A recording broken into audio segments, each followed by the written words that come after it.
नेपाली थियो नेपाली हौ नेपाली रहन्छौ।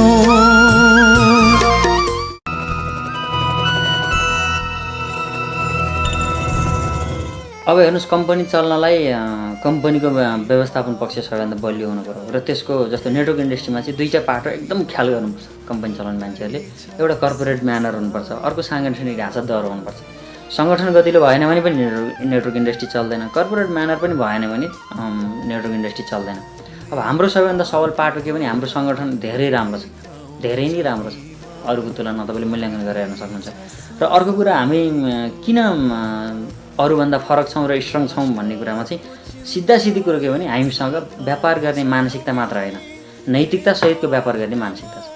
जस्तो हामीले अलिकति सबै कुरालाई नैतिक रूपमा हेर्छौँ कि नैतिक दायित्व चाहिँ हाम्रो के त, ठिक छ, व्यापारिक मूल्य मान्यता, जाँडेसी बेच्ने, रन्डीबाजी गर्ने, डिस्को क्लब खोल्नेहरू पनि एउटा धार त हुँदै होला, उनीहरूको पनि आफ्नो लजिक होला, त्यसका विभिन्न तरिकाले प्रुभ गर्न सकिन्छ। तर सामाजिक दायित्व बोक्ने मान्छेको नैतिकता के हो, हामी नैतिकता हेर्छौँ र हाम्रो नैतिक पक्ष सबल छ। हामी पनि आज डिसोमा गएर नाच्ने बेलामा होइन आयुर्वेदिक प्रोडक्टहरू मार्केटिङ गर्दै ध्यान योगमा चाहिँ लिन्छौँ। कारण के हो भन्दाखेरि हामी चाहिँ नैतिक रूपमा चाहिँ समाजलाई कसरी परिपक्व बनाउने भन्ने कुरा सोच्छौँ। र जुन कम्पनीको व्यवसायीहरूले नैतिक दायित्व फिल गर्छ त्यो कम्पनी आफैमा स्ट्रङ हुन्छ। हाम्रो सबैभन्दा सबल पाटो भनेको यही हो। र सङ्गठन राम्रो र नैतिकता बोकेको चाहिँ म्यानेजमेन्ट भयो भने अटोमेटिक त्यो कम्पनी राम्रो हुँदै जान्छ। र जुन नैतिकता आज हामीले बचाउन सकेका छौँ नेपालमा, त्यो कसरी प्रुफ हुन्छ भन्नुहुन्छ भने एभरेस्टको कार्यक्रमले हुन्छ। मैले अहिलेसम्म गरेको सेयरिङमा चाहिँ एभरेस्टको कार्यक्रम उदाहरणीय सेयरिङ मान्छु। किन भन्दाखेरि त्यहाँ नेतृत्वले वा मेरै स्पिच तपाईँले हेर्न सक्नुहुन्छ, त्यहाँ त्यागका कुराहरू छन्, त्यो टोटल समाजलाई आफ्नो जीवन अर्पित गरेका कुराहरू छन्। मलाई जहाँसम्म लाग्छ हर्बमा मार्केटिङ गर्ने लिडरहरूले एभरेस्टको स्पिच हेर्दैनन् भने उनीहरू अपुरै भएर मार्केटिङ गरिरहेका छन्, भनेको पुरा कुरा थाहा नभइकन मार्केटिङ गरिरहेका छन्। एभरेस्टको टोटल सिडी हेरेर उनीहरूले बुझ्न सक्छन् हर्बो कति गहिरो छ र कत्रो त्याग छ। जीवनै यो सामाजिक मुभमेन्टको लागि जीवन अर्पेका व्यक्तिहरूले हर्बो नेतृत्व गरेका छन् भन्ने कुरो चाहिँ नेपाली जनमानसले बुझ्छ र हर्बोसँग सम्बन्धित कस्टमरले बुझ्छन्। त्यही भएर म हर्बोको कस्टमरलाई के अनुरोध गर्न चाहन्छु भने हर्बो इन्टरनेसनलको मार्केटिङ गरेर सिस्टम बसाउनु छ भने एकचोटि एभरेस्टको स्पिच हेर्न जरुरी छ। किन भन्दाखेरि हाम्रो त्यहाँ नैतिक मूल्य मान्यताहरू चाहिँ त्यहाँ प्रखर रूपमा हामीले प्रस्तुत गरेका छौँ। त्यो विचारलाई साथ दिने हो भने नेपालमा कसैले पनि, नेपालीहरू गरिबै रहन्छन्, यिनीहरू जागिरे मानसिकतामै रहन्छन् र यिनीहरूलाई दबाएर खानुपर्छ भन्ने विचार राख्दैन। तर त्यो एभरेस्टमा निकालिएको विचारलाई संस्थागत गर्ने काम त सबैको हो नि। त्यही भएर हर्बोको लिडरहरूले, हर्बोको कस्टमरहरूले चाहिँ एभरेस्टको स्पिचलाई चाहिँ अलिकति आत्मसात गरेर अगाडि बढ्नुभयो भने हुन त मैले कार्यक्रममा 3टा स्पिच 5 वर्षको अन्तरालमा 3टा स्पिच दिएको छु। उसमा सबैको आफ्नो भूमिका छ, तर एभरेस्टको चाहिँ अलिकति अलग छ।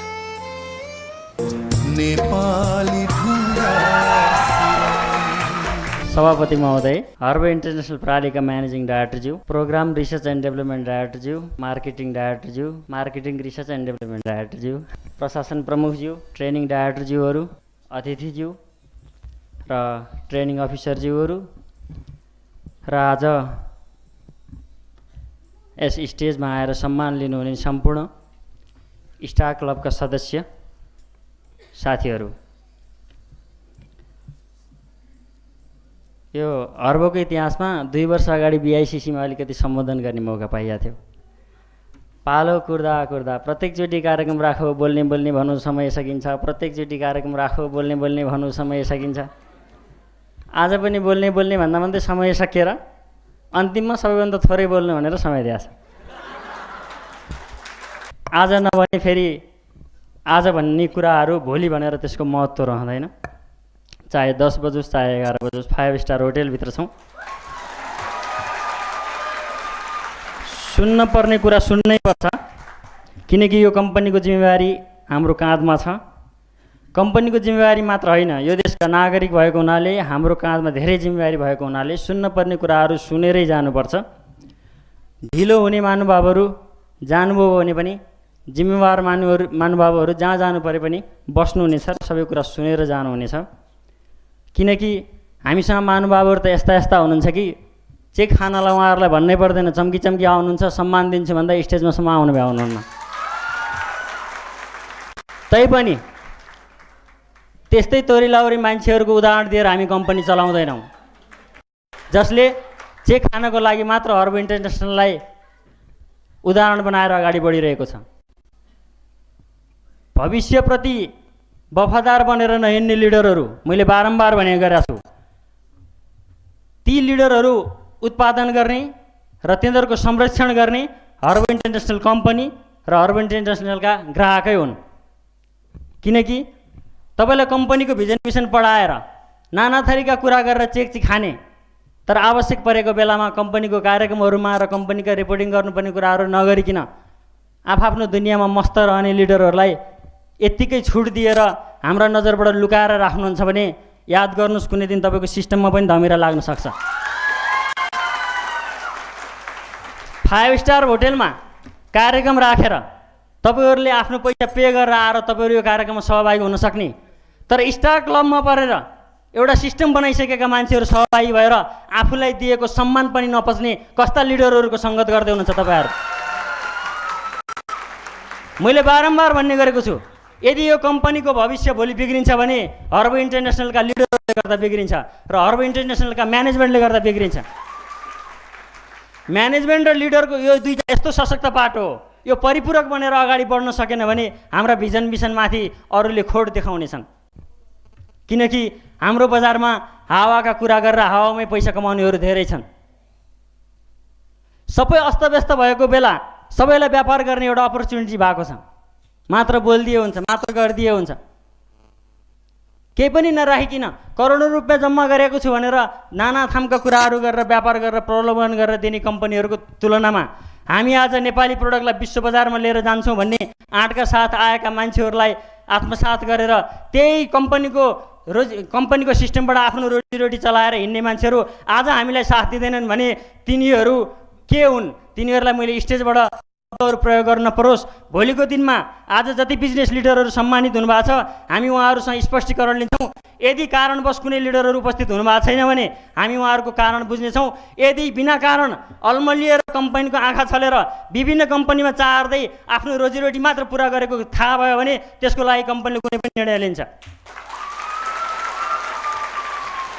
नेपालभित्र हजारौँ मान्छेहरूलाई समेटेर हजारौँ मान्छेको बिचमा व्यापार गर्यो होला, तर हाम्रो अन्तिम लक्ष्य भनेको जबसम्म 1000 जना युवाहरू इन्डियाको मार्केटमा गल्लीमा सहरमा नेपाली प्रोडक्टको आवाज लिएर जाँदैनन् त्यतिन्जेलसम्म हाम्रो मिसन पुरा हुँदैन र त्यतिन्जेलसम्म कम्पनीमा धोका दिने कुनै पनि लिडरलाई कम्पनीले छोड्दैन। यो कुनै पुष्पराज पुरुष, गोकुल श्रेष्ठ वा तेजबहादुर गुरुङको लागि मात्र बनेको सिस्टम होइन र सीमित लिडरलाई आफ्नो रोजीरोटी चलाउनलाई मात्र बनेको सिस्टम होइन। हामीले संसारको सामुने सबैभन्दा उच्च श्रेणीमा नेपाली जनमानस पुग्नुपर्छ भनेर कहिले दाबी गरेको छैन, तर कुनै पनि विदेशीको सामुने कमजोर भएर बाँच्न चाहिँ हुँदैन भनेर दाबी गरेको छ।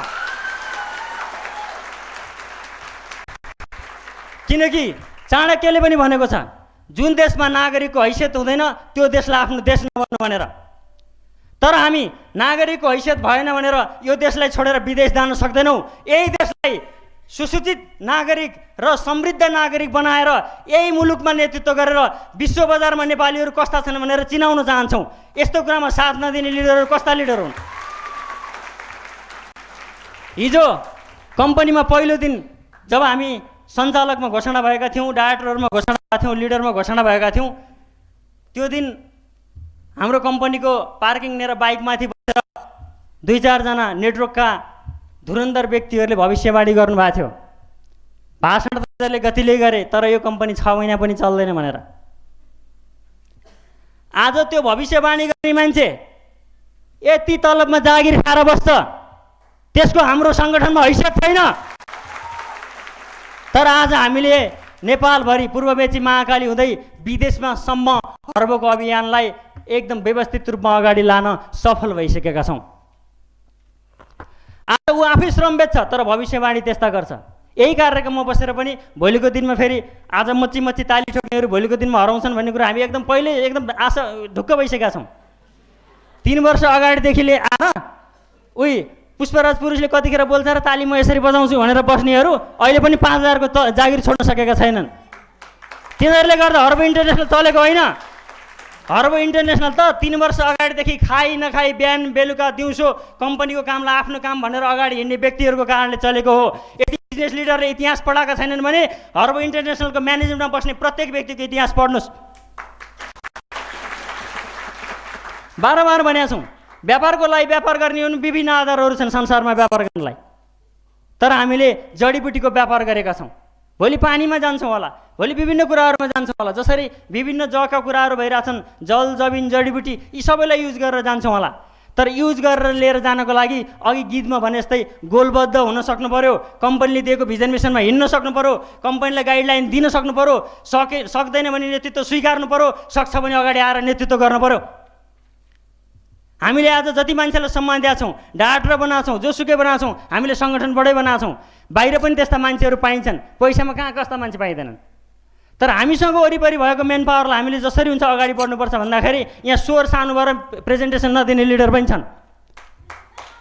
मायक राखेर प्रेजेन्टेसन देऊ, दिनुपर्ने कुरा देऊ, किनभने 2 करोड नेपालीको भविष्यको चिन्ता छ। हामीले आज रोजीरोटीको ग्यारेन्टी दिन्छु भन्दाखेरि नाना थामका कुरा गरेर हाम्रो फाइल अड्काउँछन्। बिहान बेलुका रोजीरोटी गरेर खाने 15-20 हजार मान्छेको रोजीरोटी छिट्नेलाई विभिन्न नियम बनाउँछन्। हुत्ती छ उनीहरूको? 35 दिनभित्र उनीहरूलाई रोजीरोटी दिने हिम्मत छैन भने समाज जसरी चलेको छ, निजी क्षेत्रबाट जसरी गएको छ, त्यो नेतृत्व स्वीकार्नुपर्छ। लोकतन्त्र आयो भने संविधान सभाको चुनाव लड्यो, हामी हैनौँ भोट हालेर पठाउने। भोट हालेर गएको नेताले भनेको बेलामा पैसा तिरेर लिन्छु भन्दा तेल दिन सक्दैन। जसले वर्तमानमा पैसा तिरेर तेल दिए भन्दाखेरि दिन सक्दैन, त्यस्तो बेलामा जतिखेर यहाँ एकदम सशस्त्र द्वन्द्व थियो नेपालमा, जताततै विद्रोह थियो, हिँड्नलाई गाह्रो हुन्थ्यो, ओल्लो सहर पल्लो सहर, हाम्रा लिडरहरूलाई कति ठाउँमा समाउने र कति ठाउँमा धम्काउने भन्ने कुराहरू आउँथ्यो। पुलिसले जतिखेर नि फुर्तिन लाउँथ्यो, पत्रकारले जतिखेर नेगेटिभै लेखाउँथ्यो, त्यतिखेर हामीले आर्थिक क्रान्तिको घोषणा गरेको। आज यो बनी बनाऊ अवस्थामा आएर भाषण गरेको होइन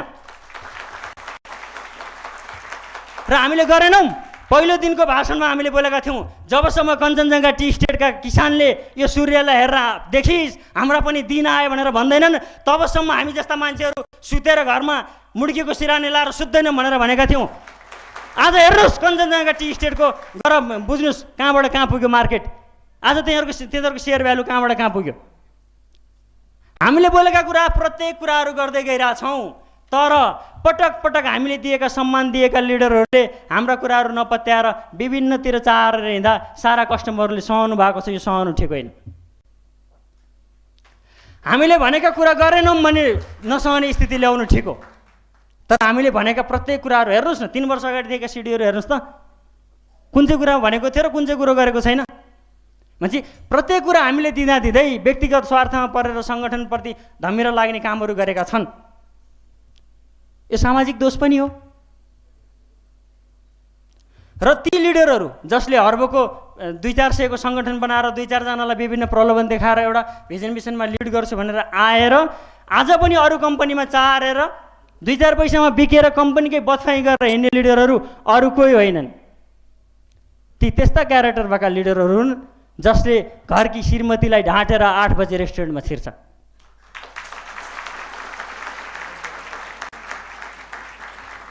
तर हामी त्यो संस्कारको विकास गर्न चाहन्छौँ, त्यो सङ्गत समाज बनाउन चाहन्छौँ जसले रेस्टुरेन्टमा जाँदा पनि कुनै चेलीबेटी उभिन्छ भने दिदीबहिनीको रूपमा देखोस्। आज नेपाली चेलीहरू रेस्टुरेन्टमा काम गर्ने के रहरले गएका छन्। आज नेपाली दाजुभाइहरू विदेशमा काम गर्ने के रहरले गएका छन्। आजका मिसिएर बनेका मन्त्रीहरूलाई थाहा थिएन 10 वर्ष अगाडिदेखि नेपाल कुन गतिमा गइरहेछ भनेर। कुर्सीमा पुगेको पहिलो दिन उनीहरूले रोजीरोटीको व्यवस्थाको लागि घोषणा गर्नुपर्ने कि भए गरेका नियम देखाएर आफ्नो पदमा पावर देखाउनु पर्ने। प्रत्येक नेपालीहरू विदेशतिर गइरहेछन्, नेपाली प्रोडक्ट बेचौँ भनेर हामी हिँडिरहेछौँ, हाम्रै विरुद्ध विभिन्न चलखेलहरू भइरहेछन्। त्यही भएर अर्को कम्पनीहरू कस्ता आउँछन् भन्दाखेरि हामीले हेर्नुहोस् 35वटा कम्पनी देख्यौँ। 35वटा कम्पनीमा अहिले हातमा गर्ने भने 7-8वटा कम्पनी नेपालमा टिकेका होलान्। नामै भन्नुपर्दाखेरि इन्डियामा मोदी ग्रुपको कति नाम सुन्नु भएको छ। मोदी ग्रुपको कम्पनी नेपालमा आयो, अरू सबै कम्पनी सखाप, तिमीहरूको त इतिहास 3 महिना मात्र बाँकी छ, के गर्छौ गर भने हामीलाई सूचना दिने मान्छेहरू थिए। आज त्यस्ता ग्रुपहरू कुन चाहिँ पालभित्र छन् हामीलाई थाहा छैन। 35वटा कम्पनीमध्ये 27-28वटा कम्पनीहरू हामीले देखिसकेका छौँ। हामी यथास्थितिमा व्यापार गरेर अगाडि बढिरहेछौँ। तर आजको दिनमा पनि 1-2टा कम्पनीहरू के भन्छन् भने हामीसँग करोडौँ पैसा छ, त्यही भएर हामी सुरक्षित छौँ। अरे नेपालमा कुन चाहिँ पैसा नभएका कम्पनी आएका थिए? अहिलेसम्म सबै पैसा भएकै कम्पनी आएका थिए। पैसा पाउनु होला, पैसा कमाएको कम्पनी होला, तर नैतिकता खोज्नुहोस्। नैतिकता हर्बो इन्टरनेसनलभित्र नैतिकता छ। संसारमा नैतिक शिक्षाभन्दा ठुलो अर्को शिक्षा केही पनि हुँदैन। राष्ट्रप्रति वफादार, आफ्नो नेपालको माटोप्रति वफादार र विदेशीले दिएको त्यो कौडीमा घरमा दिएको त्यो भिखलाई नस्वीकार्ने वफादार। के तपाईँ हामी जस्ता मान्छे आज पनि एनजिओ गरेर प्रपोजल ठेल्ने? आज एड्स जताततै लागेको छ, विदेशतिर गएर के विदेशीहरूले आएर नेपालमा एड्स छार्दे, त्यही भएर अब डोनेसन दे भनेर फेरि खैरेलाई के प्रपोजल हाल्ने? त्यही हो हाम्रो रोजीरोटी। आज कुनै एनजिओले हामीलाई हेल्प गर्छु भन्छ भने खुलेआम त्यसलाई भन्न सकिन्छ कति करोडको जडीबुटी लिने हुत्ती छ तेरो? जुन कुरो तेरो देशमा छँदै छैन त्यो कुरो हामीसँग किन्न तँलाई के आपत्ति भयो? किनभने हामीले टिभी किनेको छैनौँ, कम्प्युटर किनेको छैनौँ, तेलै त किनिरहेछौँ, नुनै त किनिरहेछौँ भनेपछि हामीसँग भएको जडीबुटी उसलाई किन्दा के आपत्ति भयो? गिभ एन्ड टेकको रूपमा हामी किन जान्न नसक्ने? WTO भनेको नेपालले नोकर बनाउनलाई ल्याएको कुरा हो, गिभ एन्ड टेकको लागि ल्याएको कुरा हो। र हेर्नुहोस्, आफ्नो सङ्गठन पाल्नलाई हुत्ती नभएर चन्दा मागेर दुनियाँको पैसा उठाएर दुनियाँसँग पैसा लिएर सङ्गठन चलाउनु पर्ने मान्छेले नेतृत्व गरेको मुलुकमा हामी एउटा नयाँ आयाम कोर्न चाहन्छौँ। तर तिनै नेताको फोटोकपी गरेर आज सम्मान लिन नआउने स्टार लिडरलाई भरे गरेर सोध्नुहोस् त्यो मान्छे कस्तो क्यारेक्टरको हो? जब हामीले भोट हालेर नेता पठाएको छौँ त्यो नेताले उल्टो हामीलाई टेन्सन दिएको छ। न तपाईँहरूलाई पनि त्यस्तै पो हो कि? तपाईँहरूको स्टार लिडरले उल्टो टेन्सन पो दिइरहेको हो कि? चेक आए खाने, अहिलेपछि मतलबै छैन। त्यता सचेत नहुने, किनभने त्यो नेताको दिमाग जसरी चलेको छ नि त्यो वे पावर हाम्रो लिडरमा नि चल्या हुनसक्छ क्या। आएको खाने, अरू मतलब छैन। चेक हरायो भने कम्पनीमा जा, प्रोडक्ट चाहियो भने काउन्टरमा जा, ट्रेनिङ चाहियो भने बिजनेस स्कुलतिर जा। तँ के गर्छस् भन्दाखेरि म त आएको खान्छु, अर्थ के हेर्ने? प्रेजेन्टेसन दिएन भन्दाखेरि अब के दुख्छ के दुख्छ, कतितिर फुर्सद हुँदैन, कहिले भुँडी दुख्छ, कहिले टाउको दुख्छ, कहिले नाक दुख्छ। के गरे बापत चेक खाएको भन्ने कुरो थाहा छैन। त्यो स्कुलिङ किन नभएको? त्यो हाम्रो बिजनेस लिडरहरूको कमजोरी हो। हामी त्यो के टोलमा छिमेकीमा गएर बुझाउन सक्छौँ? हामीले त पोलिसी बनाउने हो र म्यानेजमेन्ट हाँक्ने हो, लिडरहरूले त्यो कुरो किन नबुझाउने? र अब जे फेसिलिटी दियो त्यो उल्टो हुन्छ। जस्तो उदाहरणको लागि एउटा उदाहरण दिन्छु, अनिखेर अरू कुरातिर जान्छु। अनलाइन ई कार्ड किन लागू गरेको? भ्यालीभन्दा बाहिरको मान्छेलाई चेक दिँदाखेरि त्यो चेक गयो आयो, फेरि ई कार्डमा साट्यो, साट्न गाह्रो हो, बाहिर चार्ज लाग्यो, 3 महिना 4 महिनासम्म मान्छेको चेक साटिएन। बाहिरको मान्छेहरूले कम्प्लेन गरेपछि कम्पनीले त्यत्रो लगानी गरेर सफ्टवेयर बनायो अनलाइन ई कार्ड। आज बाहिरकै मान्छे चाहिँ चेक मागिरहेछन्। फेरि कस्तो स्कुलिङ हो त्यो? जबकि बाहिरका मान्छेले चाहिँ लिडरले सबै कलेक्सन गरेर पैसा सैसा पठाएर उनीहरूलाई ई कार्ड दिएर व्यापार गराउलान् भनेको त उल्टो फेरि भ्याली बाहिरको मान्छेलाई चाहिँ सबैले चेक बनाउनु पर्ने, अनि भ्यालीभित्रका मान्छेलाई त चेकै दिँदाखेरि त्यहीँ साटिहाल्छन् नि मेतेरीमा। किन उनीहरूलाई अनलाइन ई कार्ड चाहियो? भन्छ कस्तो लिडिङ भइरहेछ। यो उदाहरण मात्र दिएको मैले। अनि दोष जति कम्पनीको देख्ने, हिजो 6000 मान्छे हुँदा र आज 60,000 मान्छे हुँदाखेरि यही म्यानेजमेन्टले कसरी धानेको छ भन्ने कुरो मतलब छैन। सङ्गठनको कुरा मात्र तपाईँहरू सम्हाल्नुहोस् न, म्यानेजमेन्टमा त्रुटि भयो भने हामी जिम्मेवार हो। तर सङ्गठनप्रति वफादार नभएको मान्छेहरू अचम्म छ। कम्पाउन्डमा गयो भने के नसुनाए जस्तो, सर बर्बाद भयो हाम्रो कम्पनीको लिडर त अर्को कम्पनीमा गयो नि यार। गयो के भयो त? एक्लै काम गर्नुहोस् न, मर्री गरी इन्ट्री गर्नुहोस्, मार्केट त बचाउ नि। खालि गलत मान्छेको उदाहरण दिएर आफ्नो मनोबल गिराएको छ। किन गिराउने? जो जाने जान्छ, जाने मान्छेलाई जान दिनुहोस्। तपाईँ लुइगालु इन्ट्री गर्नुहोस्, कमसेकम उसले इन्ट्री गर्ने मान्छे तपाईँ गर्नुहोस् न। मार्केट त खुल्ला भयो नि तपाईँको लागि। कि तपाईँलाई पनि शङ्का छ कुरा काटेर हिँड्नलाई? व्यापार गर्न आएपछि व्यापार नगरेर खालि नेगेटिभ 2-4 जनाको उदाहरण दिएर 60-65 हजारको उसमा के सञ्चालकलाई भेट्ने कम्प्लेन गरेँ भन्ने ठाने होला। हामीलाई थाहा छैन कुन लिडरले के गर्छ भन्ने कुरो।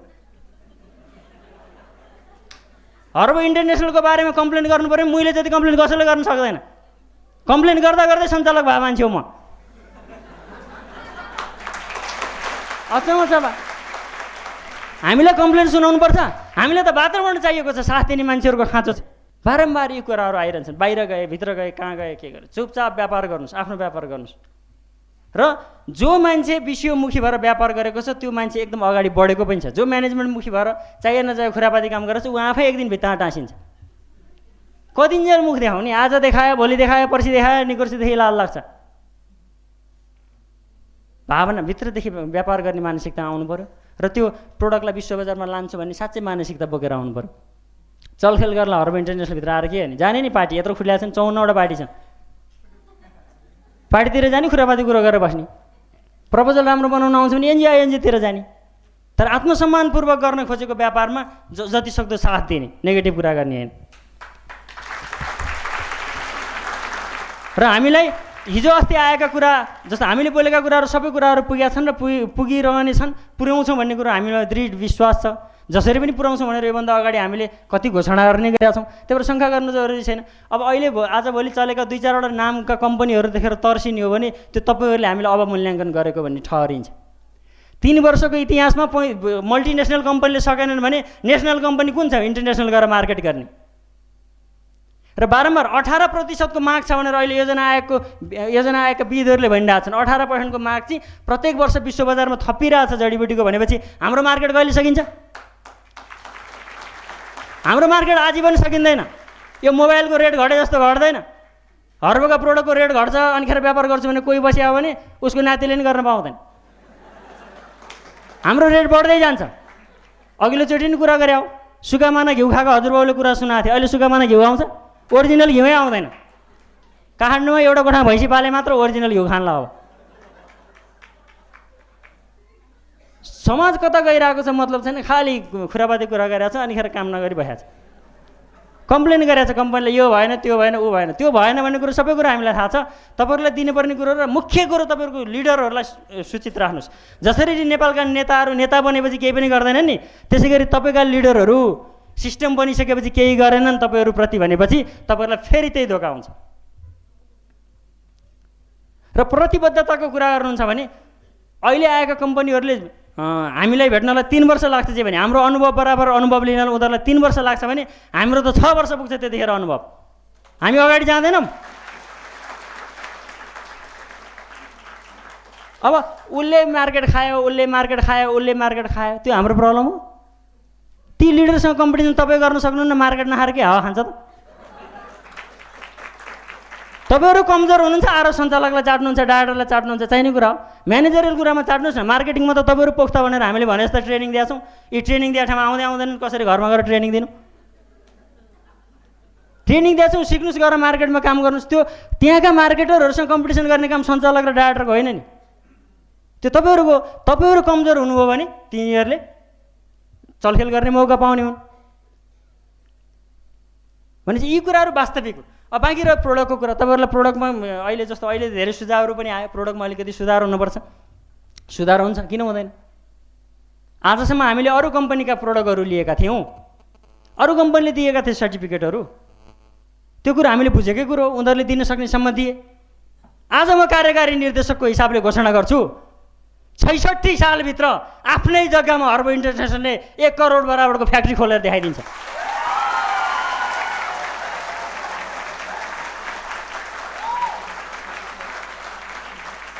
आओस् अर्को कम्पनी त्यसरी। हामीले भनिरहेको छौँ 1000वटा जडीबुटी नेपालको 1000वटा कम्पनी नेपालमा करोडौँको इन्भेस्ट गरेर आउँछन् भने पनि नेपालको जडीबुटी सकिँदैन भनेर हामीले ग्रिन टीलाई ब्रान्ड बनाएको छौँ। 750वटा प्रोडक्ट राख्यो भने त हामी आफै पागल हुन्छौँ, कहाँ बेचेर साध्य हुन्छ? अनि अरू कम्पनी आउनु पर्न? ल यसै गरी आउँछ भने अहिलेसम्म हामीले अर्का प्रोडक्ट बेचेर हामीले आफ्नो प्लेटफर्म बनाएका थियौँ। यसै गरी नेपाली प्रोडक्ट बेचेर आउँछन् भने हामी उनीहरूसँग सिक्न तयार छौँ। कुन चाहिँ लिडर उठेर भन्न सक्छ हाम्रोभन्दा गतिलो मिसन भिजन लिएर अर्को कम्पनी आएको छ?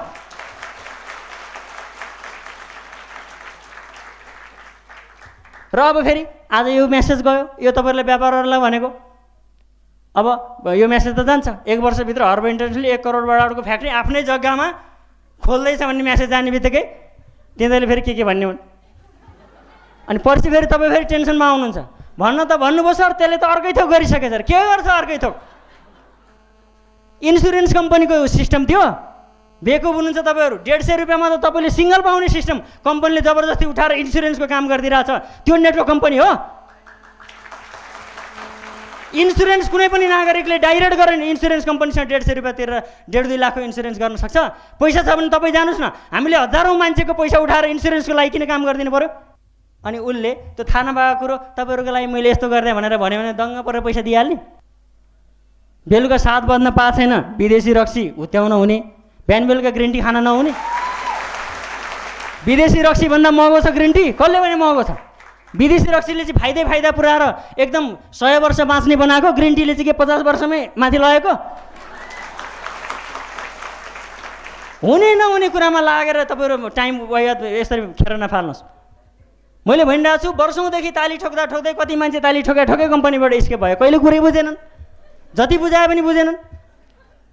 ग्रिन टीले त्यतिखेर काम गर्दैन जतिखेर हावाले काम गर्दैन। नेपालको जडीबुटीले त्यतिखेर काम गर्दैन जतिखेर नेपालको हावा पानी माटो ढुङ्गोले काम गर्दैन। कसरी गर्दैन? पञ्चतत्त्वले यो संसारमा जबसम्म संरचना राख्छ हर्बल इन्टरनेसनलका जडीबुटीले काम गर्छ। चलाउन नजानु, युज गर्न नजानु आठमा छ। यी वास्तविक कुराहरू हुन्, यी मोटिभेसन होइन। फेरि घरमा गएर आज पुष्प सरले दह्रो मोटिभेसन दियो भने पनि त्यो अर्को दुर्भाग्य हो। र घरिघरि यो हर्बलमा बिजनेस स्कुलमा अहिले म चेयरम्यान छु, भोलि को हुनुहुन्छ थाहा छैन, यो घरिघरि मोटिभेसन चाहियो भनेर लिडरले नमागे हुन्छ। तपाईँले त मोटिभेसन दिएला, त्यो मोटिभेसन दिन आउनलाई चाहिँ कसले मोटिभेसन दियो नि? कहाँबाट मोटिभेसन लिएर आउँछ? मलाई मोटिभेसन कसले दिने? आत्मादेखि मैले मेरो कर्तव्य बोध गरेको छु। म मेरो आत्मालाई कन्ट्रोल गरेर म एउटा विषय प्रधान कम्पनीमा लागेको छु। त्योभन्दा ठुलो मोटिभेसन के चाहियो? मोटिभेसन के चाहियो? हामीले गाँजा बेच्ने भने हो, अफिम बेच्ने भने हो, 2 नम्बरी काम गर्ने भने हो, कुनै मान्छेलाई किडन्याप गर्ने भने हो? हामीले नेपालको जडीबुटी विश्व बजारमा लान्छौँ भने चाहिँ के को मोटिभेसन चाहियो? अनि पैसा तिरेर होटेलमा जाने मोटिभेसन सुन्ने, मोटिभेसन कस्तो? फलानु कुखुराले स्याललाई त्यसो भन्नु, स्यालले हात्तीलाई यी खा भन्यो, त्यही हो मोटिभेसन? के भनेको त्यो? कुनै कुखुरा अहिलेसम्म बोलेको सुनेको छ? तपाईँका मोटिभेटरहरूको कुरा सुन्न थाल्नु भने त्यहाँ रुख पनि हिँड्न थाल्छ, ढुङ्गा पनि बोल्न थाल्छ, तालहरू नाच्न थाल्छन्। त्यही हो मोटिभेसन? त्यसले गर्दा तपाईँको व्यापार हुने? प्रश्नसँग लेख्दैछ भिजन मिसनमा के गर्ने भनेर। के को मोटिभेसन?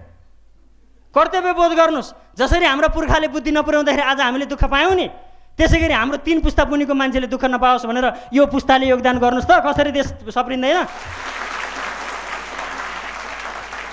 देश बनाउनलाई नेता चाहिन्छ, नेताले भिजन मिसन दिनुपर्छ। 3 वर्ष अगाडि आएर हामीलाई नेपालको जडीबुटी बेच भनेर कसले भनेको थियो? म्यानेजमेन्ट बोर्डलाई सोध्नुहोस् त। ब्याङ्ककबाट हामी फर्किँदाखेरि मनमन्दै कुडिँदैखेरि हामीले सोचेको हामी जे जस्तो स्थिति भयो जडीबुटी नि बेच्छौँ, यो विदेशीको झोला बेच्दाखेरि हामीलाई कहिले यता पुऱ्यायो कहिले उता पुऱ्यायो, अब हामी विदेशीको प्रोडक्ट बेच्दैनौँ भनेर हामीले गरेको डिसिजन हो, यो टिमले गरेको डिसिजन हो। र तपाईँहरूलाई यिनै नेताहरूको बराबर क्यापेसिटी छ कि छैन भन्ने कुरो लाग्छ भने अर्को घोषणा गरिदिन्छु म आज। ल, सबैभन्दा ठुलो संसारको पावरफुल सिस्टम भनेको पब्लिक गोलबन्द भएपछि त्यो सिस्टम सबैभन्दा ठुलो कुरो हो। भनेको नागरिक समाजै सबैभन्दा ठुलो इज्जतिलो फोरम हो।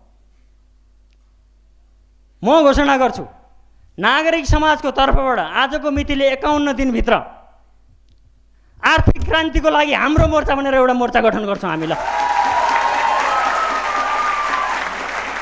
यिनीहरूको प्रत्यक्ष चुनाव आउनुभन्दा अगाडि यिनीहरू यो कुर्सीकै भागभन्डा लडिरहन्।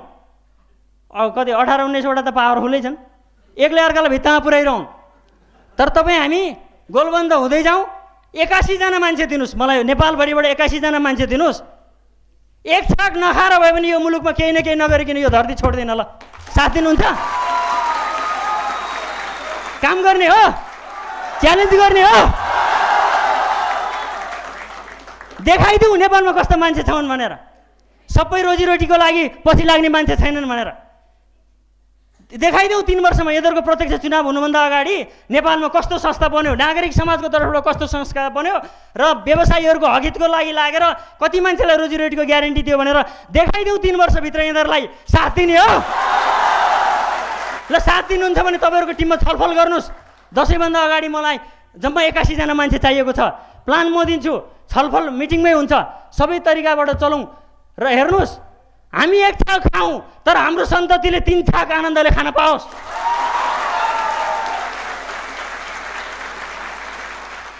र यो कुनै व्यक्तिले कुनै मन्त्री र त्यो के भोलि राजनीति गरेर मन्त्री र राष्ट्रपति हुनलाई बोलेको भाषण होइन। म तपाईँहरूको अगाडि यहाँ जति हुनुहुन्छ सबैलाई कसम खाएर भन्छु, नेपालको गभर्मेन्ट स्तरको राष्ट्रपतिसम्म आजीवन म खान्न, तर यिनीहरूको भन्दा बढी काम गर्छु। राष्ट्रपति मन्त्री बाहेक यी सङ्घ संस्थाका यी के एपोइन्टेड पोस्ट त छोडिदिनुहोस्, मन्त्रीदेखि लिएर राष्ट्रपति दियो भने नि म राष्ट्रपति खान्न। ल म राष्ट्रपति तपाईँहरूलाई बनाउँछु। ल गोलबन्द हुनुहोस् न। तर यहाँ ताली ठोक्ने, घरमा गएर श्रीमतीलाई कथा सुनाउने अनि भोलिबाट हरबोमा थुतुन नदेखाउने हो भने फेरि यो ताली पनि नबजाउनुहोस्।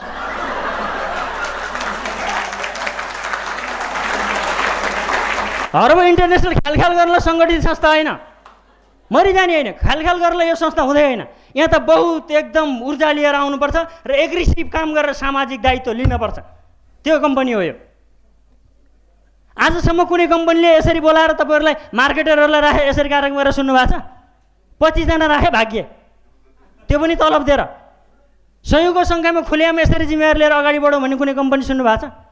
आँखा चिम्लेर अगाडि बढ्नुहोस् न, के टेन्सन छ? कसले रोक्छ तपाईँ हामीलाई? राजनीति पार्टी भने मात्र नेपाल बन्द हुन्छ? राजनीति पार्टी भने मात्र आवाज उठ्छ? राजनीति पार्टीले चाहेको मात्र नेपालमा हुन्छ? राजनीति पार्टीले चाहे मात्र हाम्रो नागरिकहरू रात दिन मर्छन्?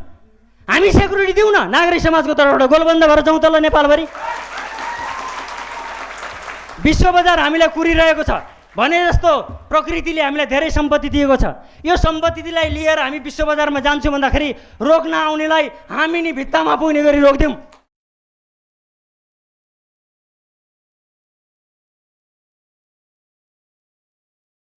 पैँसठी सालभित्र म्यानुफ्याक्चर कम्पनी र 51 दिनभित्र आर्थिक क्रान्तिको लागि हाम्रो मोर्चा, यो दुईवटा घोषणा भयो। 66 सालभित्र भने 65 भनेछ, तर ताल पऱ्यो भने जग्गा त 65 सालभित्र किन्ने हो। फेरि फ्याक्ट्रीको लागि जग्गा त किन्न पाइयो नि।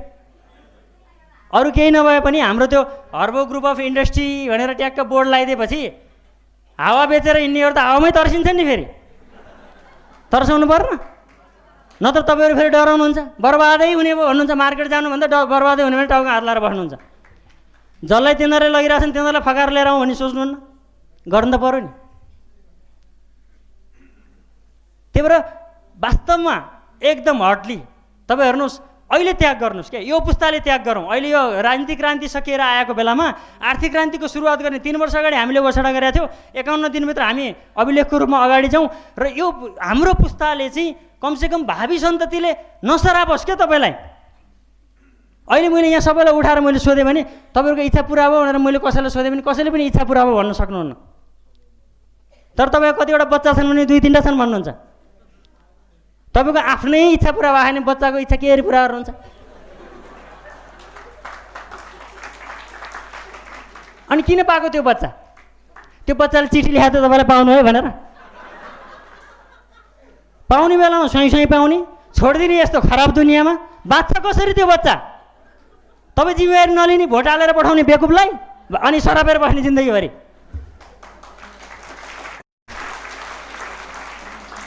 जन्माउनुहुन्छ, जनसङ्ख्या बढाउनुहुन्छ, तपाईँ हामी सबैजना मिलेर नेतृत्व बनाउँछौँ, एउटा बकल्नेलाई पठाउँछौँ कुर्सीमा, अनि जिन्दगीभरि शराब छौँ, आफू भोगिरहन्छौँ। त्यसले के बग्छ?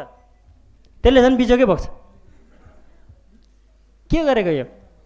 हामीले सही काम गरिरहेछौँ र हामीले जति सन्तान जन्माइरहेछौँ तिनीहरूको भविष्यको लागि हाम्रो समय पुरा युज भएको छ। आज संसारमा मल्टिनेसनल कम्पनी खोल्यो भने कामदार कहाँ पाइन्छ भन्दा नेपालमा कोटा दिने, कोटामा नेताहरू भागबन्ड लाउने, नेपालीको रगतमा भागबन्ड लाउने, तपाईँ हामी हेरेर बस्ने। अझ जसले पठाइदिन्छ भन्छ त्यसैलाई पैसा गुम्ल्याएर घर जग्गा राखेर पैसा दिएर पठाउने, उल्टो पैसा पनि खाइदिन्छ दलालहरूले। अनि कथा सुन्नुहुन्छ, कोही उता मऱ्यो रे, विदेशमा कोही मऱ्यो रे, के मऱ्यो रे भनेर सुन्नुहुन्छ, अनि तपाईँहरू यहाँ कथा सुन्यो भने चुक चुक चुक चुक गर्नुहुन्छ। चुक चुक गरेर हुन्छ? त्यो मान्छेलाई यहाँ राख्न सक्ने हिम्मत छ? यो फलानु काम गर भने दिने आधार छ? यहाँ किन गफ दिने? यहाँ कतिले आफ्नो श्रीमतीलाई नेटवर्क राम्रो भनेर बुझाउन सकेका छैनन्, गफ दिएर हुन्छ? कतिले आफ्नो श्रीमानलाई नेटवर्क राम्रो भनेर भन्न सकेका छैनन्, आफ्नो परिवारका मान्छे इन्ट्री गर्न सकेका छैनन्, अनि छिमेकीलाई साथीभाइलाई जो सजिला छन् त्यतिलाई इन्ट्री गरेर व्यापार गरे हो। खुलेआम लाग्नु पऱ्यो नि व्यापारको लागि त। म नेटवर्कर हुँ भने साथी जानकार हिँड्नु पऱ्यो नि। हामी उसै यो इतिहास बोकेर कुर्सीमा बसेका छैनौँ। यहाँ अलिअलि कपाल लामो देख्ने बित्तिकै बुद्धि छैन भन्ने ठाने। नेटवर्क इन्डस्ट्रीमा त 7-8 वर्ष अगाडि जतिखेर पुलिसले भेट्यो कि लगेर थुनिदिन्थ्यो त्यतिखेर पनि न्यायाधीशहरू चोर हुन् घुसिया हुन् यिनीहरूले एउटा अपराधीलाई भगाएकै हो भनेर सर्वोच्चमा पर्चा बाँड्ने मान्छे हौँ हामी। हाम्रो इतिहास पढ्नुहोस्। समाजको भलो गर्दाखेरि कुनै बैरीले हामीलाई मार्ने धम्काउँछ, कसैले हामीलाई तर्साउँछ, कसैले केही गर्छ भने 7 जन्म लिएर मर्न म रेडी छु तर समाजको लागि काम गरेरै मर्छु। किनभने ममा त्यागको भावना छ। अब सोच्नु होला हर्बमा 33% सेयर छ, हामीले मार्केट गर्दैछौँ, गम खान्छ अनि ठुला कुरा गर्छ भन्नु हुँदो होइन। यहाँ त भिडमा कति त्यस्ता सोच्ने पनि त हुनु होला नि।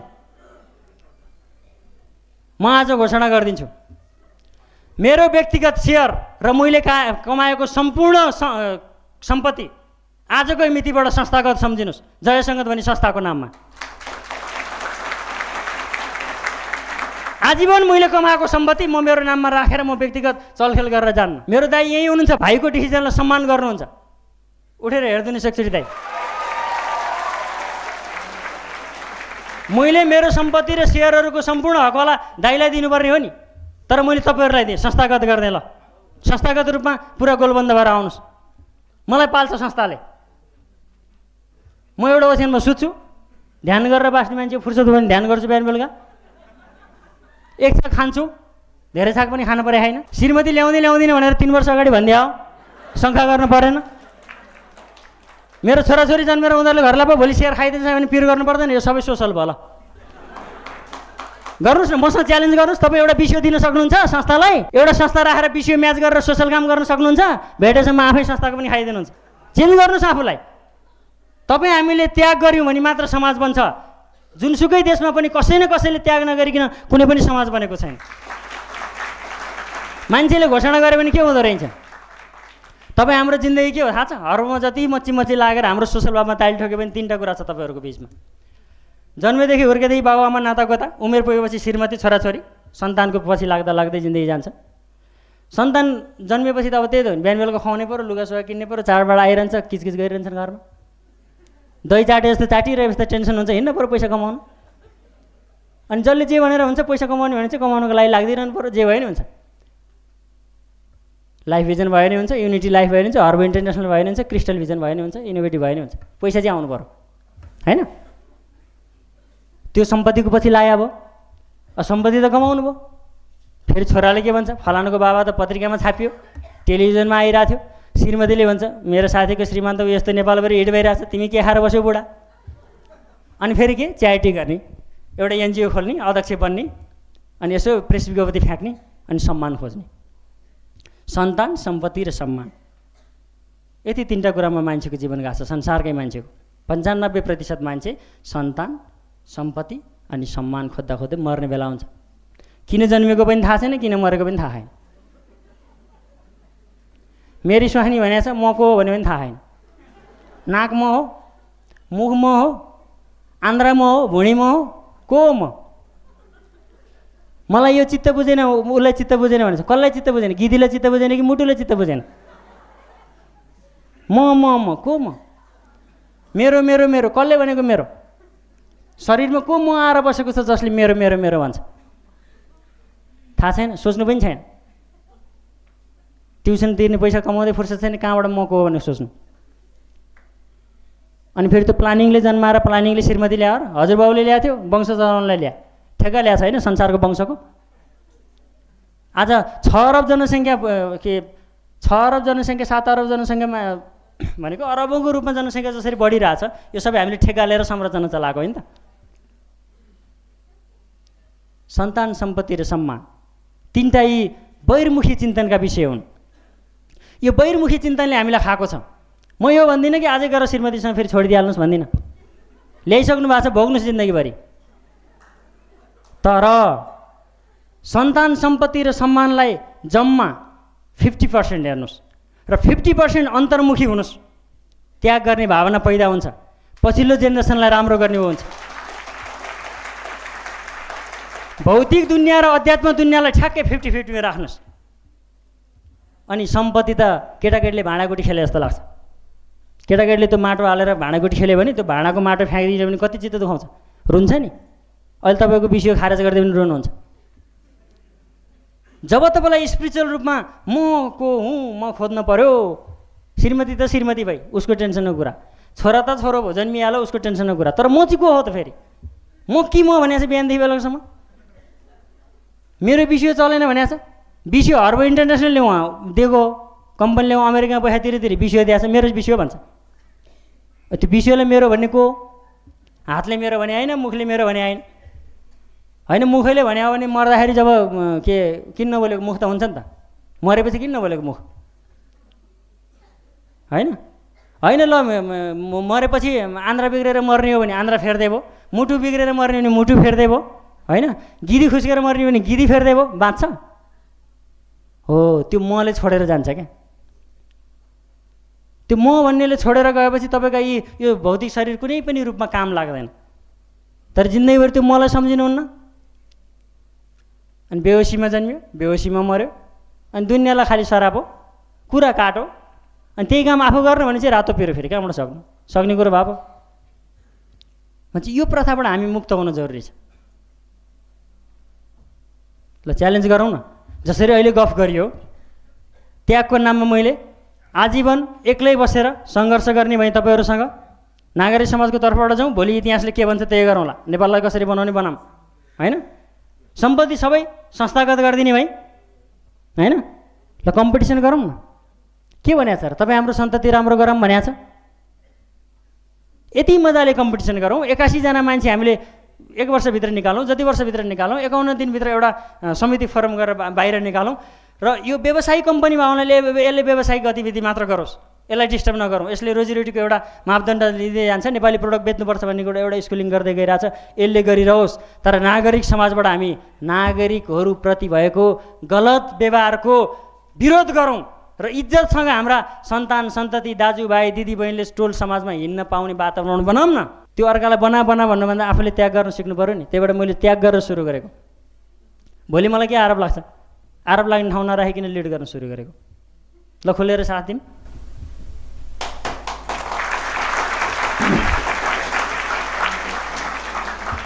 र एउटा कुरो याद गर्नुहोस्, अहिले यो ताली एउटा कुनाबाट बज्यो, अरू सबैले बजाउनु भयो। तपाईँलाई कुरो चित्त बुझाएको थियो भने एकैचोटि किन नबजाएको? त्यता बजेपछि किन बजाएको? यो भनेको यो तरिका भनेको बेकुफ बनाउने तरिका हो। यो ताली मल्लिका शेरावत नाच्दा पनि बज्छ, दिलीप रायमाझी नाच्दा नि बज्छ, मैले भाषण गर्दा नि बज्छ भने चाहिँ फरक के भयो? म सामाजिक संरचनाको कुरा चेन्ज गर्ने कुरा गरिरहेको छु। तपाईँहरू त्याग गरेर अगाडि बढ्ने कुरा गर्नुहोस्। आफ्नो जीवनलाई दुःख दिए पनि भोलिको सन्ततिले हाम्रो इतिहास पढेर गर्व गरोस्, हाम्रो नाम लिएर गर्व गरोस्, हाम्रो नामलाई नथुकोस् भनिरहेको छु। त्यही भएर सिरियस हुनुहोस्, एकदम सिरियस हुनुहोस्। र मेरोभन्दा राम्रो नेतृत्व गर्न सक्ने हुनुहुन्छ भने बिहान बेलुका ट्युसन दिनुहोस्, म तपाईँसँग ट्युसन लिन आउँछु। सक्नुहुन्न बराबरी गर्नुहुन्छ भने बराबरी हिँडौँ, होइन त्यो पनि हुँदैन भने कमसेकम साथ त दिनुहोस्। अर्को कुनै कम्पनीले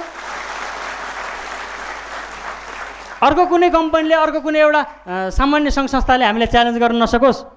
उदाहरण बनोस्, नेपालको नेटवर्क कम्पनीमा हर्बो, र हर्बोबाट निस्किएको हाम्रो मोर्चाले, हाम्रो मोर्चा भनौँ न, किन नाम दिने अरू, हाम्रो भने चाहिँ सबैको भयो नि, हाम्रो मोर्चाले आमूल परिवर्तन गरिदियोस्। उदाहरण बनोस् के, जताततै उदाहरण दिँदा छोरो जस्तो फलान जस्तो भनौँ क्या। कमसेकम तपाईँलाई ऐना हेर्दाखेरि गर्व लागोस् के, म फलानु सङ्गठनको सदस्य, म फलानु कम्पनीको ग्राहक, गर्व लाग्नु पर्दैन? उही आँखै मिचेर कचेर लागेको छ कि छैन भनेर ऐना हेर्ने कि आत्मसम्मानपूर्वक आफ्नो छाती तन्काएर ऐना हेर्ने?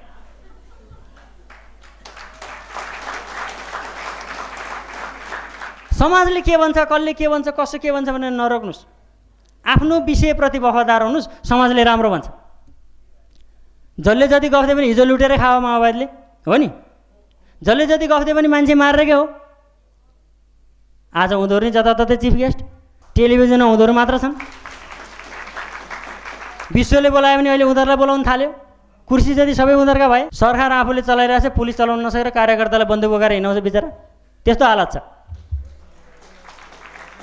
के काम लाग्यो? सरकारको आफै प्रमुख हुँदाखेरि पनि आफ्नो कार्यकर्तालाई छुट्टै एउटा तुप्पाल परेको बन्दुक बोकाएर हिँड्नुपर्ने स्थिति छ। त्यही हो नेतृत्व? नेपाली जनताले त्यही गर्नलाई पठाएको कुर्सीमा, भोट त्यही गर्नलाई हालेको? त्यस्ता पोस्ट चाहिँदैन काम गर्नलाई, त्योभन्दा गतिलो काम गर्न सकिन्छ। तर मात्र त्यो उही टेलिभिजनमा बोलेर भाषण गरेर मान्छेलाई भित्तामा लाउने होइन कि कामले भित्तामा लगाइदिउँ न, कम्पिटिसन गरौँ न। विनोद तुलाधरले ट्याक्स तिरेको बढी कि आजको दिनसम्म प्रचण्डले ट्याक्स तिरेको बढी, कम्पिटिसन गरौँ न।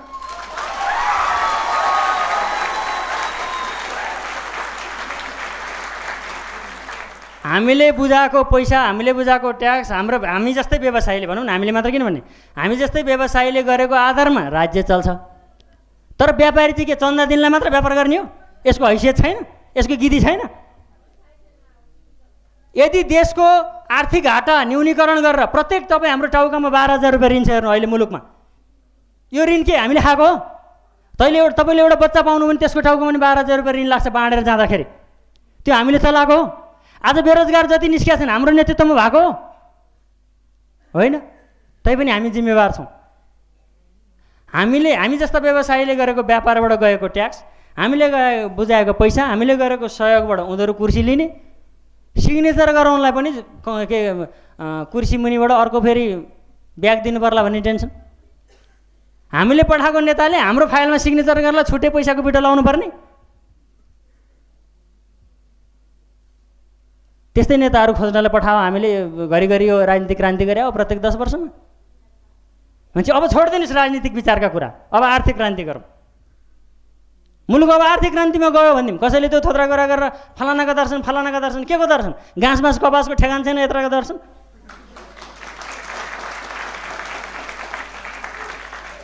विदेशीसँग भिख मागेर ल्याएको कुराले दर्शन, के को दर्शन? गाईले उहाँ घाँस खाइरहेछ, 8,000-9,000 रुपियाँको जडीबुटी चाहिँ घाँस खाइरहेछ गाईले, आफू 25 रुपियाँ पिठोको रोटी खानु छ। गाईको जति हैसियत छैन खानेकुरामा हेऱ्यो भने। अनि बुद्धिजीवी खोला जताततै बगेर गइरहेछन्, ध्वस्त भएर गइरहेछन्, बिजुली इन्डियासँग किन्नुपर्छ। अनि बुद्धिजीवी हामी उधारो कहिले तेल लिँदैनौँ, पैसा तिरेर तेल लिन्छौँ, तेल ल्याएर दिन सक्दैन। अनि त्यो नेता होइन। अनि शान्ति सुरक्षा देला भन्दा उल्टै ठोकी ठोकी मार्छ जनतालाई, उही फेरि सुरक्षा दिने मान्छे। कसरी चल्छ यो मुलुक?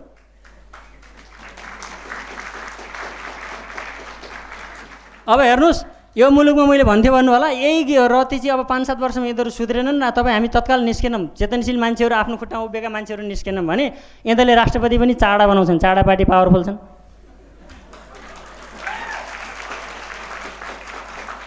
उप प्रधानमन्त्रीसम्म बनाए, प्रधानमन्त्री, राष्ट्रपति, सभामुख सबै चाडा बनाउँछन्, अगाडि 4 जनालाई राख्छन् अनि सत्ता चलाउँछन्। अनि के गर्छन्? एउटा एजेन्डामा 4 मिनट डिस्कस गर्छन्, 1 मिनटमा हुने कुरो 4 मिनटमा डिस्कस गर्छन्। अनि हामीलाई 4 चोटि बोलाउँछन् एउटा फाइल ल्याउनलाई, अनि 4 घन्टा कुर्नुपर्छ फेरि गेटमा। अनि मुलुक बन्छ? काम गर्ने खै बेला? भनेपछि हाम्रो सन्ततिको भविष्य एकदम अन्धकार छ। त्यो भविष्यप्रति चेतनशील भएर आज सुविवेक भएर हामी जनावरलाई जनावर भन्छौँ, तर हात्ती जङ्गलको हात्ती मजाले खान्छ, जाहिर खान जाँदैन, एचबिसो चलाउनु पर्दैन, हामीलाई एचबिसो नचलाइ रोजीरोटी आउँदैन। सर्वोत्कृष्ट प्राणी मान्छे भने होइन, तर जङ्गलमा हात्ती कति धेरै खान्छ? हात्तीको शरीर बराबर खान्छ नि। कहिले खेती गर्न गएको सुने? आज हात्तीले खेती गर्ने रे, धान खेती भने सुने? आज हात्ती चाहिँ जाहिर खान गएर उता फरेस्ट अफिसरतिर भने सुने? जङ्गलमा बस्ने जनावर बिना टेन्सन खाना पाइरहेछन्, बाँचिरहेछन्। हामी मान्छेहरू, सर्वोत्कृष्ट मान्छेहरू, त्यही जनावरबाट खाइदिन्छौँ, हामी काम नगरी खान पाउँदैनौँ। त्यस्तो हालतमा पुगिसक्यो विश्व, तैपनि आफूले सर्वोत्कृष्ट। त्यही भएर यी ख्यालका कुराहरू होइनन्, पुरा रूपान्तरणको आवश्यकता छ। पुरै विश्वमै रूपान्तरणको आवश्यकता छ। प्राकृतिक रूपमा हामी पुरै रूपान्तरण गर्न आवश्यकता छ। बोल्ने तर कति भने म्यानेजरल ठाउँमा बसेर बोलेका कुराहरू पनि आफ्नो जीवनमा इम्प्लिमेन्ट नगर्ने कारणले गर्दा यो प्रब्लम भएको। भनेपछि हामी लिड गर्ने मान्छेहरूले के गर्नु पर्यो भन्दाखेरि, किन हामीले यति ठुलो स्ट्रगल गर्नु पर्यो भन्दाखेरि बिचमा चिट आयो क्या, त्यही भएर अलिक कन्फ्युज भयो के भनौँ भनेर। बिचमा चिट कस्तो आयो भने, किन नेताहरूलाई यति ठुलो मान सम्मान अरे? किन नेताहरूलाई यति ठुलो मान सम्मान भन्दा हामी नेता हुन नसकेर? सामान्य कुरो हो नि। हामी नेता भएको हामी हुन्थ्यौँ नि, जवाबै त्यही हो। हामी नेता भएको हामी आफै उद्घाटन गर्थ्यौँ नि। किन गर्ने रहेछ र त्यो पानस उठाएर त्यहाँ बालिन्छ रहेछ? किन अर्कोले उपद्रव गरिरहेछ भन्दाखेरि हामीले उपद्रव रोक्न नसकेर? किन अर्कोले हाबी भइरहेछ भन्दाखेरि हामीले उसलाई हाबी हुन दिएर? प्रत्येक कारण हामी हौँ। हर्बो स्टार लिडर गलत छन् भने पनि चुनेर पठाउने वा उनीहरूको सिस्टम बनाएर पठाउने हामी हौँ। होइन। र नेपालका सम्पूर्ण रूपमा नेताहरू गलत छन् भने नि उनीहरूलाई नेता बनाउने हामी नै हौँ। म उसले गणेश मानले भनेको थियो नि कुकुरले पुच्छर हलाउने कि पुच्छरले कुकुर हलाउने भनेर। हाम्रो मुलुकमा कुकुरले पुच्छर हलाउँदैन, पुच्छरले कुकुर हल्लाइदिन्छ। 2 वर्षपछि बल्ल बल्ल पालो पाएँ, टाइम भयङ्कर मिचेर बोलेँ, कति मिनट पुग्यो थाहा पनि छैन। अर्को फेरि अब यसरी बोल्दाखेरि कति सेन्सर हुने हो यही सिडी, तथा नाम सेन्सर भएर आउने बेलामा के आउने हो। फेरि 2-4 वर्ष बोल्न पाइन्छ पाइँदैन। 3टा घोषणा गरेको छु, 3टा घोषणामा जसले जे साथ दिनुहुन्छ अगाडि आउनुहोस् र इज्जतको साथ बाँचौँ, आफ्नो नजरमा आफै गिरेर नबाँचौँ। र मेरो नेतृत्वमा यदि खोट आयो भने म जस्तोसुकै नेतृत्वलाई नि स्वीकार्न तयार छु, तर हाम्रो भिजन मिसनमा सहमत भएर बढ्नु पऱ्यो। र यो मुलुकमा यति धेरै काम गरौँ, यति धेरै काम गरौँ, कुरा काट्ने मान्छेलाई पनि डाँड लाग्छ।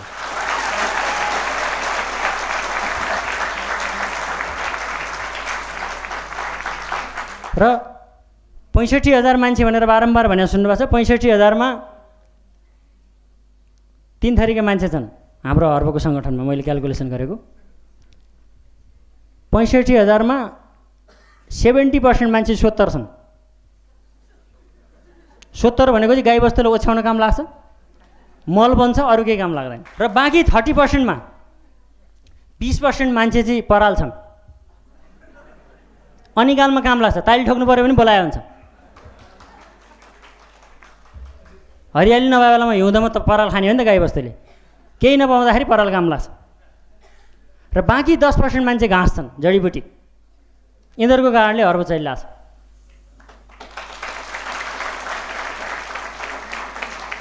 र यो वास्तविकतालाई आत्मसात गरेर हामी प्राकृतिक रूपमा सङ्गठित भएर अगाडि बढ्न आवश्यकता छ।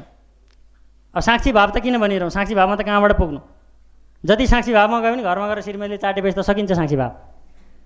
त्यही भएर साक्षी भावको कुरा नगरौँ, धेरै ठुलो कुरा पनि नगरौँ। मात्र के गरौँ भने आफ्नो नैतिकता बचाएर व्यवसाय गरौँ।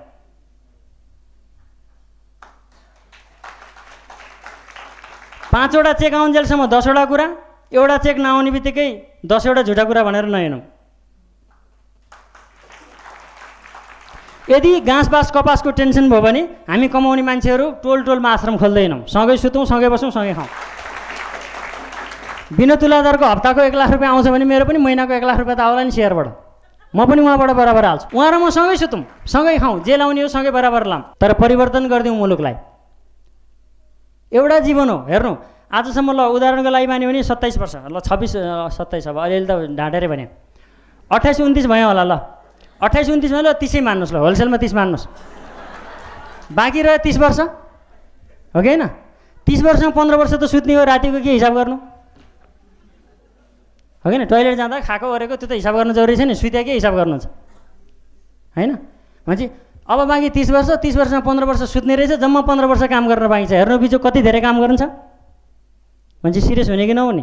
भनेपछि यी सबै कुरा वास्तविकताको आधारमा आफ्नो समय क्यालकुलेसन गर्नुहोस्। र पछिल्लो पिँढीलाई होच्याएर म पुरानो दिग्गज बुद्धि भएको मान्छे हो भनेर कहिले पनि नहेर्नुहोस्। किनभने 1 वर्ष अगाडि तपाईँ करोडपति हुनुहुन्थ्यो होला, अहिले रोडपति हुनुहुन्छ भने अहिले लखपति भएको मान्छे तपाईँभन्दा धनी हो। तपाईँको छोरो तपाईँभन्दा जेठो, किनभने उसँग औसत आयु बढी छ, समय बढी छ।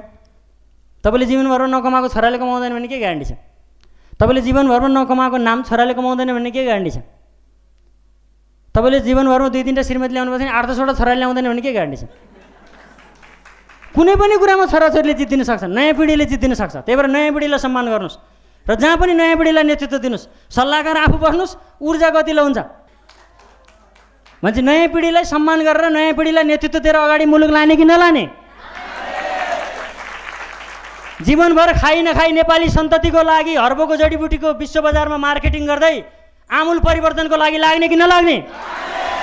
लाग्ने हो भने अहिलेलाई म बिदा लिन्छु, भोलि कतिको साथ दिनुहुँदो रहेछ, अर्कोचोटि म फेरि आउनेछु। धन्यवाद।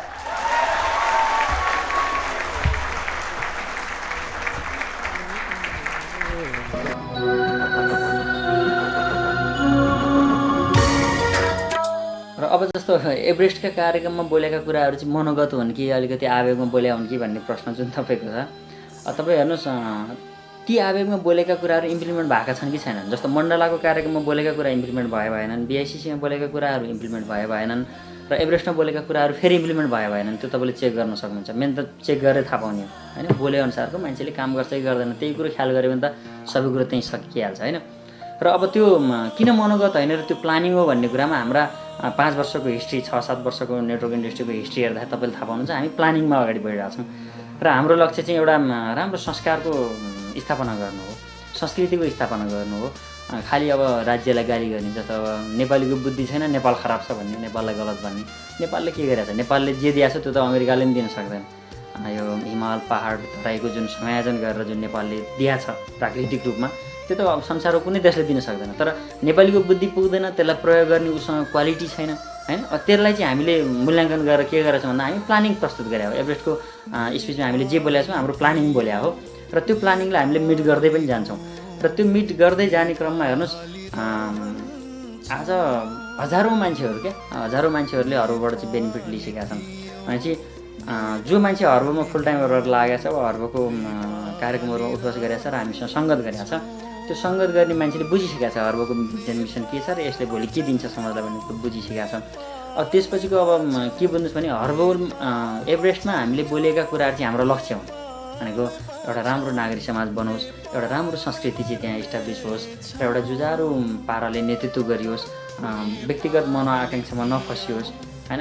कुनै पनि समाजको पिँढीहरू बढाउँदाखेरि पछिल्लो पिँढीको नेतृत्व चाहिँ लिने किसिमको दक्ष जनशक्ति चाहिँ स्थापना निस्कियोस् र त्यसले चाहिँ कालान्तरमा समाजमा नयाँ रूपान्तरतिर लगोस् भन्ने हाम्रो मेन लक्ष्य हो। र हामीले बोलेका कुराहरूमा चाहिँ हाम्रो लक्ष्य बोल्छ, हाम्रो मनगणन्य कुराहरू, आवेगमा आएर बोल्ने कुराहरू सर्टेन त व्यवसाय गर्न कुरो भएन।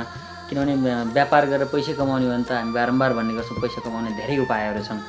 ट्यालेन्ट मान्छेले जहाँ गए नि आफ्नो स्पेस बनाउँछ, इनर्जीले आफ्नो स्पेस खोज्छ र नयाँ बाटोहरू अप्नाउन सकिन्छन्। हामी त्यसरी गर्दैनौँ र हामीले गरेको कामले समाजलाई के असर गर्छ त्यसलाई पहिले ख्याल गरेर त्यो नैतिकता बोध गरेर मात्र अगाडि बढ्छौँ।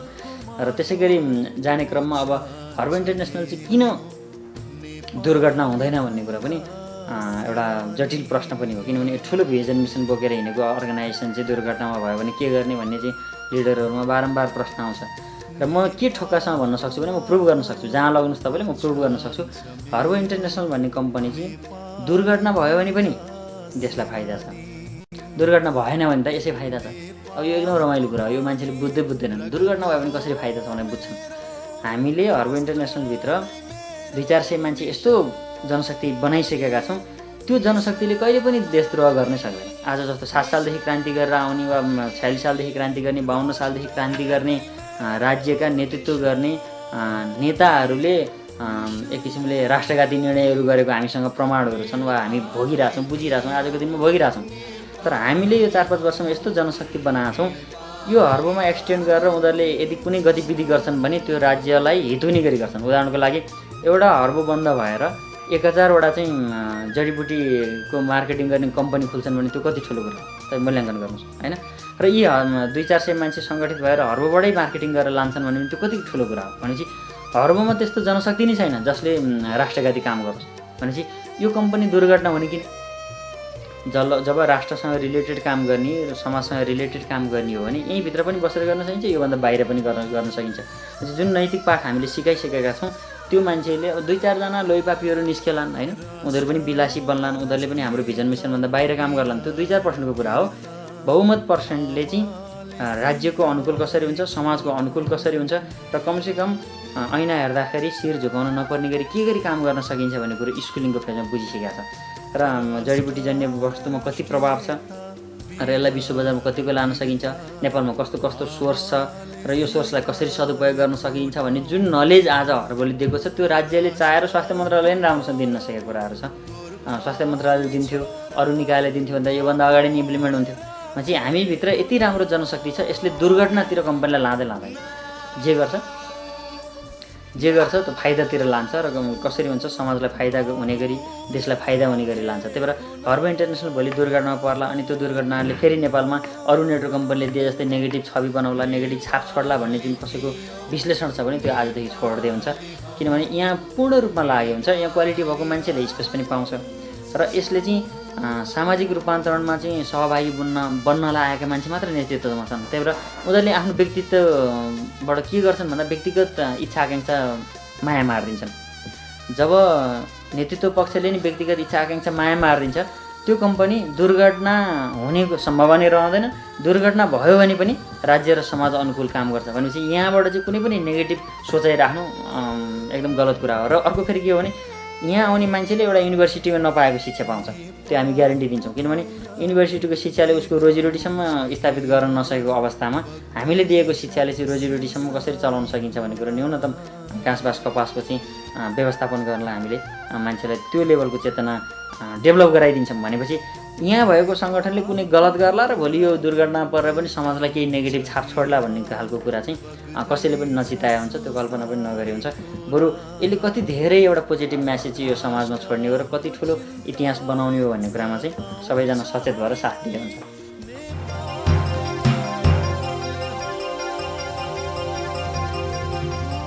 अब अन्त्यमा के भन्नुहुन्छ भन्ने बारेमा चाहिँ सबैलाई थाहा छ, हामी जे बोलिरहेछौँ त्यो अनुसार गरिरहेछौँ। जोसँग सम्बन्ध छ, सम्बन्ध भएका मान्छेहरूले थाहा पाउनु पनि भएको छ र भन्ने कुराहरू पनि धेरै छन्। तर अब भनेर मात्र भएन, भने अनुसारको कुराहरू गर्न पनि सक्नु पऱ्यो र हामी त्यो गर्ने क्रममा अगाडि बढिरहेछौँ। र समग्रमा के हो भन्नुहुन्छ भने हामीले जुन भिजन मिसन बोकेर हिँडेका छौँ यसमा साथ दिनु, यसलाई अगाडि लिएर जानु यो सबैको दायित्व बन्छ। र यो हाम्रो विचार चाहिँ सोसलाइज भयो भनेदेखि समाज रूपान्तरणको प्रक्रियामा अगाडि बढ्छ भन्ने कुरामा हामी विश्वस्त छौँ। र अब अन्त्यमा मैले भन्न खोजेको चाहिँ के हो भने नेपालीहरूमा अब जस्तो दिन प्रतिदिन चेलीबेटीहरू वेश्यावृत्तितिर लाग्ने र लोग्ने मान्छेहरू चाहिँ एक किसिमले कि दलाली गर्नु पऱ्यो कि विदेशीको नोकर बन्नलाई श्रमिकै भनेर विदेशमा जानु पऱ्यो। त्यो अवस्थामा चाहिँ के गर्नु पऱ्यो भन्नुहुन्छ भने हामीले नेपालभित्रै सोल्युसन खोजेर नेपाली जनशक्तिलाई कसरी सदुपयोग गरेर अगाडि बढ्ने त्यतातिर सोच्नु पऱ्यो। र यो जनशक्तिलाई कसरी चाहिँ हामीले भनेको हाम्रै सन्तति हुन्, हाम्रै सन्ततिलाई चाहिँ कसरी हामीले चाहिँ समाजमा समृद्ध रूपमा उनीहरूलाई घाँसबास कपासको न्यूनतम एउटा ग्यारेन्टी लिन सक्छौँ त्यो कुरालाई बोध गर्नु पऱ्यो। र ती कुराहरूलाई लिएर अगाडि जाने क्रममा बाधाहरू आउँछन्, त्यो बाधा विरुद्ध लड्नलाई क्षमता हुनु पऱ्यो। र जतिसक्दो नेपालीहरूले के गर्नु पऱ्यो भन्नुहुन्छ भने मेड इन नेपाल भनेर जे लेखिन्छ त्यसलाई प्रयोग गर्नु पऱ्यो पहिले। किनभने नेपालको उद्योग धन्दा कल कारखानामा उत्पादन वस्तुहरूले बजार पाएन भने भोलि त्यो उद्योग धन्दाहरू फेरि खस्किन्छन् र फेरि विदेशबाट आएको प्रोडक्टलाई हामीले प्रयोग गर्नुपर्ने हुन्छ। त्यही भएर म अन्त्यमा के भन्न चाहन्छु भने नेपाली नागरिकता